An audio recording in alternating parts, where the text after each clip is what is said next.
澳大利亚工党、印度前外交官都和自家总理过不去，指责这两个老墨怎么就得了受害妄想症。各位网友，大家好，我是刘小飞。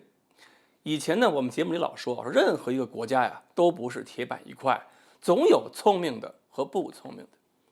你看这个澳大利亚和印度这两个国家，经常呢成为我们现在讨论的一个话题。我想呢，大伙儿一谈到这两个国家，恐怕感觉印象都不会太好。大家不喜欢印度呢，主要原因是因为印度跟中国还有点边境问题，有纠纷、有冲突，也爆发过战争，而且从1962年到现在也没有彻底解决。到今天为止，印度还老想着蚕食一下中国领土。这还不算，甚至有些退伍的将领叫嚣着要一路冲到西安，还要干涉台湾的事务。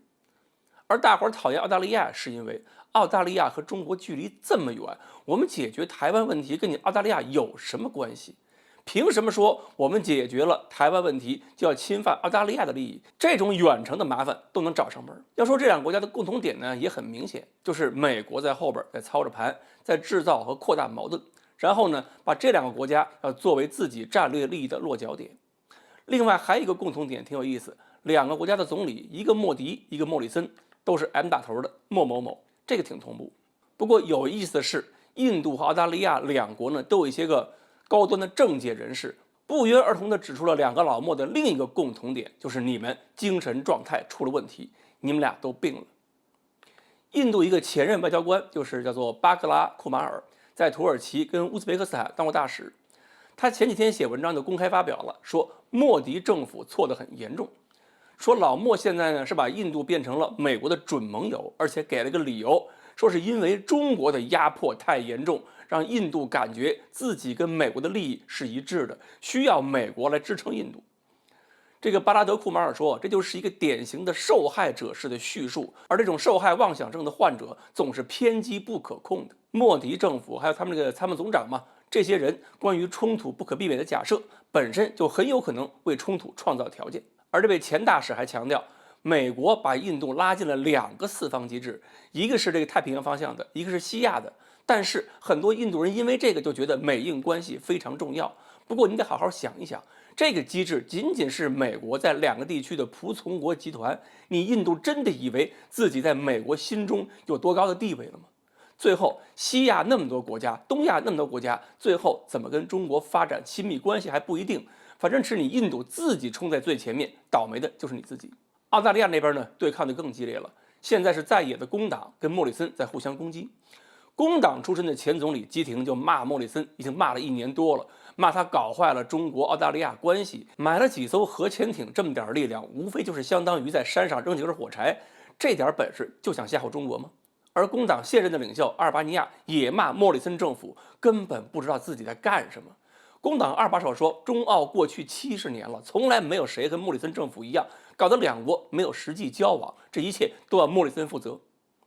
说实话，当年澳大利亚不发疯的时候，确实曾经是西方世界中比较敢于率先给中国提供实质性支持的。包括澳大利亚一些老政治家也是怀念着跟中国当年的友谊，在骂莫里森有受害妄想症。然后呢，挨完骂的莫里森呢，妄想症加剧了发作，说澳大利亚工党这个反对党他们在通中。其实不仅仅是印度和澳大利亚，包括美国，包括欧洲，都有不少人符合莫里森的通中标准。或者确切说，这些人就是聪明的，他们能够理解中国的价值观，知道中国不会侵犯他们的国家，也能够明白怎么样选择和中国的关系才是有利于本国的发展。所以我们这边呢，也应该看清楚，哪个国家都有这样的人，任何国家都不是铁板一块，也不都是坏人，应该从各个方面去寻找和帮助这些人，并且通过我们的帮助证明他们是对的，让他们的声音能够在他们的国内有力量。所以我们也要特别注意去发展这些力量，千万不能闭着眼睛认为这些国家所有政治人物都是假的，都是邪恶的，一句话不能信。现在一个很不好的现象就是，我们的媒体宣传中有些作者连区分敌友的耐心都没有，看到国外的人说上任何一句话，先要把对方打成敌人才行。这就是一种盲目的自我感动和自我安慰，其实也是缺乏自信心。而这种缺乏自信心所导致的自负，很有可能让我们犯下和莫里森·莫迪一样的错误。好，关于印度和澳大利亚政界内部指责他们总理的原因到底是什么？今天我们就聊到这里，欢迎大家继续关注我们的栏目，我们明天再说。